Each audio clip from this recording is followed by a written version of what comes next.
In a world driven by capitalism, the pursuit of riches is celebrated as the ultimate triumph. Billboards flash images of luxury cars, influencers flaunt designer wardrobes, and society crowns billionaires as modern-day royalty. Yet beneath this glittering facade, a startling truth emerges. Many of the richest people feel emptiest. Take, for instance, the confessions of tech moguls like Elon Musk, who has openly mused about the meaninglessness of his achievements, or the late fashion icon Karl Lagerfeld, who once remarked that his vast wealth left him with nothing to dream about. These anecdotes aren't isolated, they reflect a pattern where material abundance fails to fill an inner void. Capitalism, at its core, is a system that thrives on desire. It promises fulfillment through acquisition, more money, more status, more possessions. But what happens when you reach the pinnacle and find the view lacking? Psychologists point to a phenomenon called the hedonic treadmill, where the thrill of wealth fades as quickly as it arrives, forcing individuals to chase the next high. For the ultra-rich, this cycle can become a trap. Studies such as those from the Journal of Positive Psychology suggest that beyond a certain income threshold, roughly $75,000 annually for basic happiness additional, wealth contributes little to emotional well-being. Yet, the richest often earn millions, even billions, suggesting their emptiness stems not from lack, but from an excess that distorts their sense of purpose. This distortion is amplified by capitalism's relentless focus on external validation. The richest people are often public figures, their every move scrutinized by media and society. Their worth becomes tied to stock prices, brand value, or social media metrics rather than internal fulfillment. Consider the case of Jeff Bezos, whose Amazon empire transformed global commerce, but whose personal life has been marked by publicized struggles, including a high-profile divorce. Or Oprah Winfrey, who, despite her media empire and philanthropy, has spoken candidly about battling depression. These examples hint at a deeper issue. Wealth, while a tool for freedom, can also isolate individuals from authentic human connection, leaving them adrift in a sea of their own making. The quest for meaning in a material world. So, why does this emptiness persist? The answer lies in the human need for meaning, need that capitalism often sidelines. Viktor Frankl, the Holocaust survivor and psychiatrist, argued in Man's Search for Meaning that purpose, not pleasure, is the key to a fulfilling life. For the rich, however, purpose is frequently outsourced to their work or wealth accumulation, leaving little room for introspection. When your days are filled with board meetings, investment decisions, and public appearances, when does one pause to ask, what am I living for? This quest for meaning takes on a unique flavor among the wealthy. Some, like Warren Buffett, turn to philanthropy, channeling their fortunes into causes that might outlast them. Others, like Steve Jobs, sought it through spirituality and design, blending aesthetics with existential questions. Yet even these pursuits can become performative under capitalism's gaze.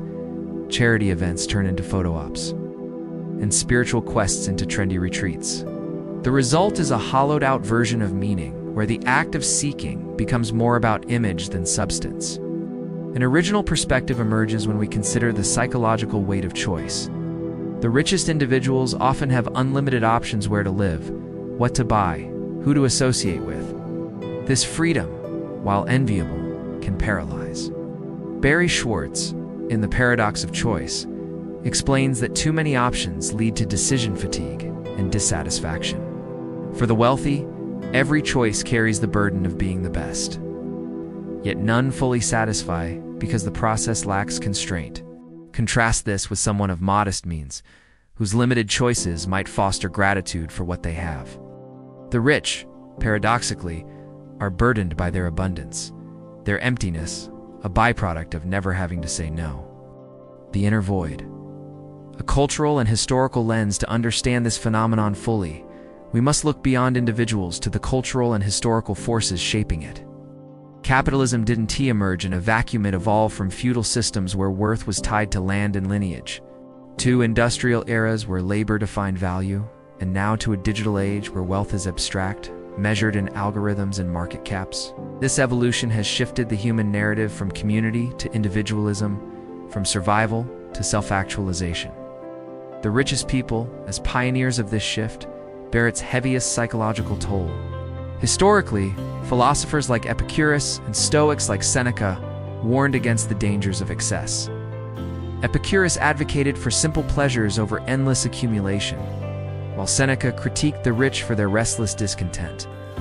Their wisdom feels prophetic today, as billionaires confess to sleepless nights despite their opulence. The modern twist is that capitalism has turned these warnings into a paradox. The more you succeed by its rules, the further you stray from the balance they preached. This inner void also reflects a disconnect from nature and tradition. The wealthiest often live in urban fortresses or private islands, detached from the rhythms of the natural world.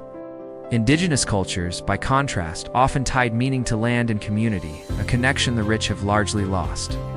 This alienation amplifies their emptiness, as they seek meaning in artificial constructions, art collections, or social media followers, none of which anchor them to something enduring. Breaking the cycle toward inner riches. Can the richest people escape this emptiness? The path lies in redefining wealth beyond material terms. Mindfulness practices, increasingly adopted by figures like Ray Dalio, offer a way to cultivate inner peace. Creative pursuits, as seen with Paul Allen's philanthropy and music ventures, provide outlets for expression. Yet the challenge is authenticity. These must be genuine, not just another status symbol. An original framework emerges from blending ancient wisdom with modern psychology. Imagine a richest pyramid akin to Maslow's hierarchy, where basic needs form the base, followed by financial security, then social connection, and finally, inner fulfillment at the apex.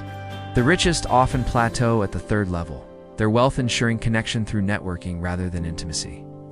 To reach the top, they must shed the capitalist script and embrace solitude, reflection, and service, not as PR stunts, but as personal revolutions. As we close this exploration, ask yourself, what would you feel if you had it all, yet felt nothing? The richest people's emptiness is a mirror for us all, a reminder that true wealth lies within. At MindSnap, we recommitted to guiding you through these profound questions, whether you rechasing success or seeking balance.